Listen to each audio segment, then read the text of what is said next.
Hi guys! Try natin to. What is my problem? I forgive people even when they haven't apologized yet. Ay, totoo yan guys. Hindi pa nga, talagang hindi nga sila nag-a-apologize eh.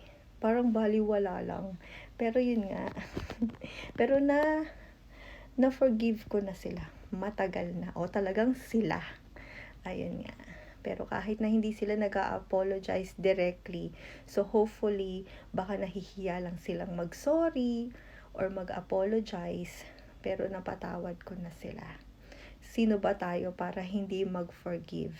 Di ba nga si God, marunong magpatawad, tayo pa kaya? Di ba? Tao lang tayo. So, kailangan din marunong din tayong mag-forgive or magpatawad. Kasi nga, syempre, life is too short. Ayan. So, kailangan magpatawad tayo para makapag-move on din tayo at magkaroon tayo ng peace of mind. So, kayo guys, ano sa tingin ninyo? Ganyan din ba kayo? Or hindi? So, comment down below kung ano sa tingin ninyo yung about na yan, na nagpo-forgive ba kayo agad-agad or it takes time na mag-forgive kayo. Ayan.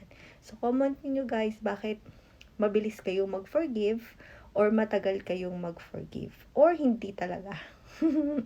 So, hindi talaga. Pero yun nga guys, kailangan nating mag-forgive. Ayan.